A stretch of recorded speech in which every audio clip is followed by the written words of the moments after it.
Effect plugins, that's where the real fun starts. It's about reshaping your sounds and getting creative. Effect plugins generally don't produce sound on their own, instead they make changes to other sounds. Let's listen to some common ones. Clean, reverb, delay, chorus, low pass filter. Effect plugins are added through the mixer, where we have different inserts. But before anything else, we need to connect our sounds to these inserts. In the channel rack, you might have laid eyes on these boxes. These connect our sounds to the mixer. So this synth here, if we take the box next to it and drag it up to 3, it will be connected to insert 3 in the mixer.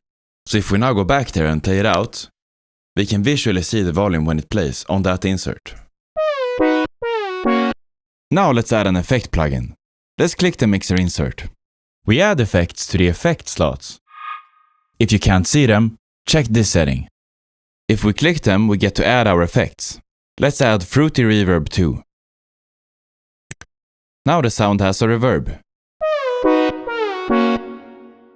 And we can click it to open it and make some adjustments, tweaking the parameters, like increasing the decay to give it a longer tail, or increasing the wet signal, increasing the level of the reverbed sound.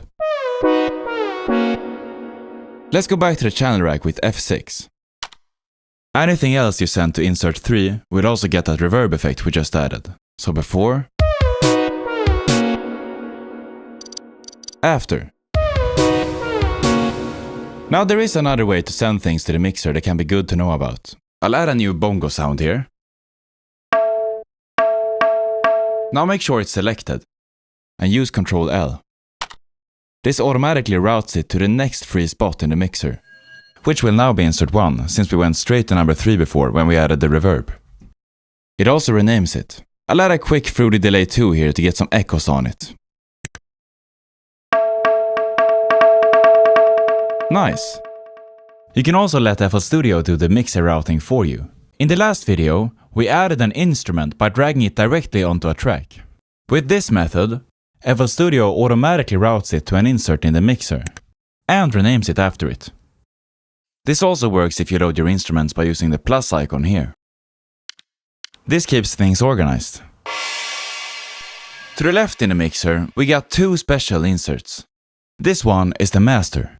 Every sound in your song will pass through here. This means that every mixer insert is connected to it. You can see it visualized by clicking an insert and seeing these send links. Sounds that aren't yet routed to the mixer also go through the master. So any effect that you add to the master channel, apply to your entire song. Effects on the master are commonly used to make some final adjustments, like a light equalizer or a compressor. Or go crazy and add some reverb. Or distortion. The current insert. This is an advanced feature and not necessary to start making songs, but it can be good to have an idea about what it's for. It mirrors whatever insert that you have selected in the mixer. If you like to use visualizer plugins, like FL Studio's own Wave Candy, this can be quite useful. Let's bring up an example. I've got this song with a bass line, chords, and some drums. I could add the visualizer plugin to each separate insert, but it's a bit of work. Instead, I can add Wave Candy to the current track. And just click the insert that I want to visualize. Chords.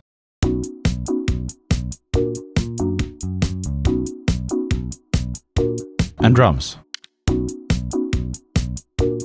Bass. So now you hopefully got an idea.